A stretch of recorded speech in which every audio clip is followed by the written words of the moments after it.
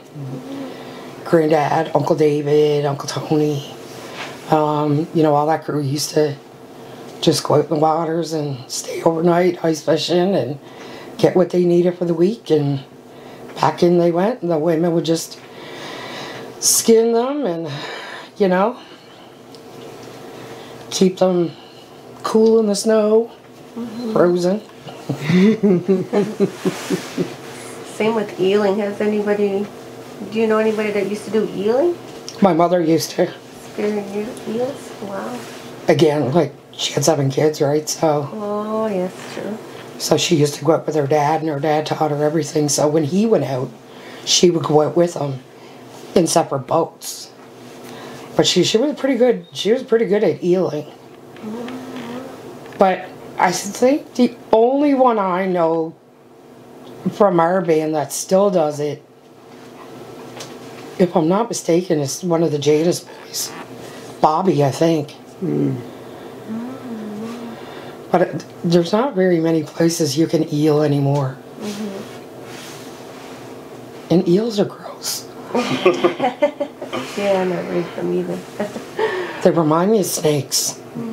Margaret LeBeau doesn't fish them, but her and her sister Charlotte would put videos online of how they would get these wriggly things in their sink and they'd cut off the head and They would still be wriggling. yeah, and then pull off the body, the skin, and then right in the frying pan. I was like, Yeah, my grandmother. It was nothing to walk into my grandmother's place and see both sides of her sinks, you know, filled right up with, you know, just stockpiled with eels. And, you know, somebody would jump on the floor. That was it. Heart attack city, gone.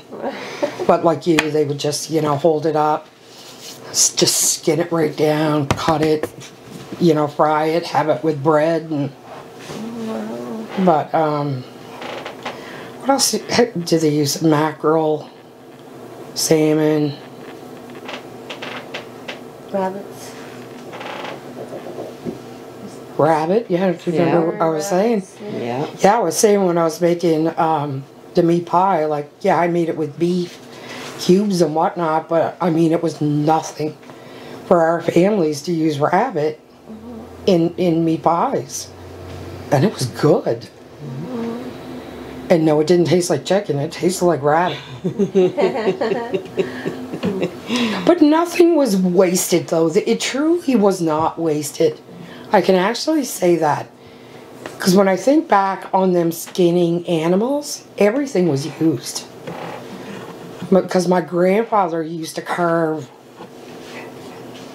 the bones. Not sure what he made. Waltus, I know that. I know he used to do the deer bone in Waltus. But that's only with the deer that, you know, he traded over on the mainland, and they used to go over all the time. All the time, right where the bridge goes across. Just right by there used to be their path going across to do some trading for their deer meat, moose meat. What else? Bear.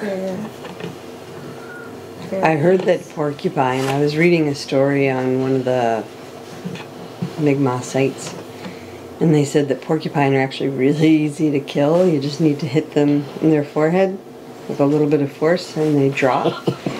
And they said their meat is so much different than other meat that you can eat it without cooking it and you won't get sick.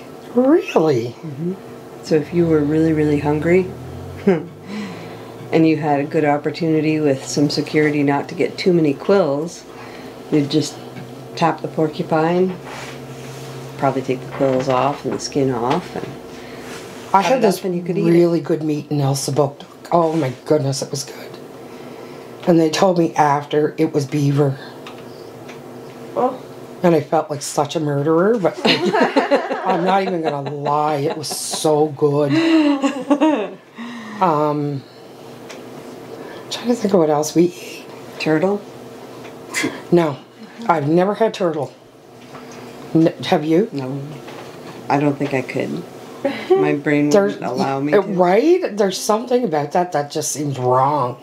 I'm 50 years old this year, and I remember our family members from Lennox to Abeguet. I remember them setting traps. I remember them setting traps for foxes, for rabbit. The foxes weren't eaten though. That was for fur, pure fur. Okay. The rabbit was eaten. Everything was used on a rabbit. But I'm not sure why they didn't eat the foxes. Maybe they did and I just don't remember, or... Could be. I'm not sure. Well, I would probably, if I had a choice, I'd eat a fox before I ate a bear. And the grease is good for your hair. Actually, Cody has some bear grease over there. Does he? Yeah, it's really, really good for your hair. It is really Just good don't for your pile it in your hair. So you just need very little. Partridge too. Oh, yes. Which? Like when you think of the birds, we had duck, Partridge. partridge.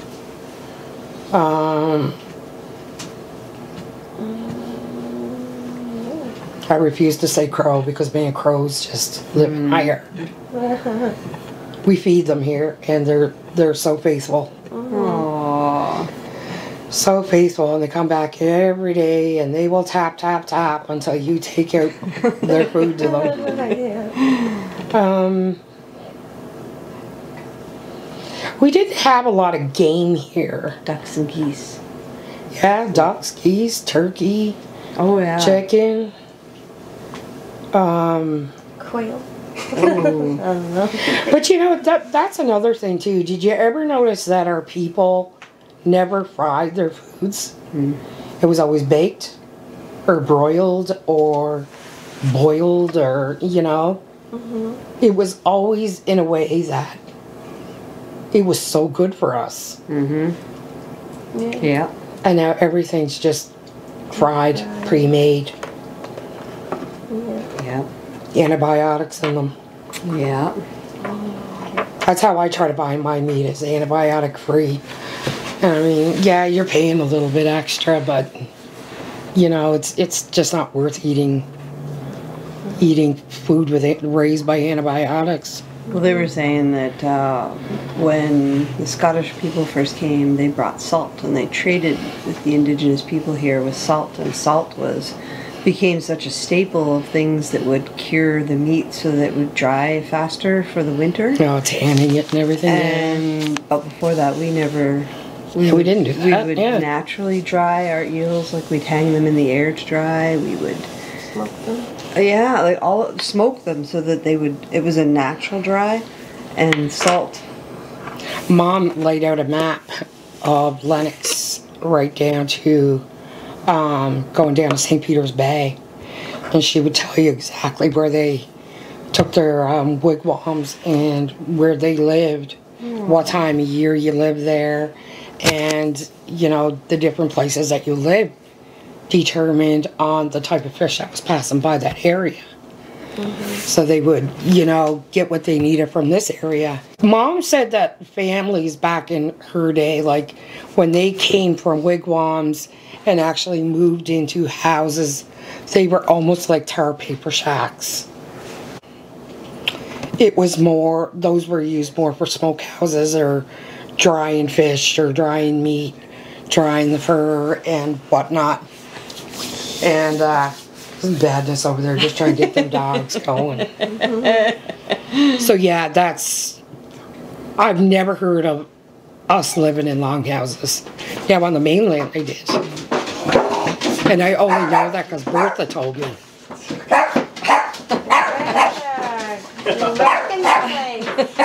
Can't bring you anything. Should dress you up, but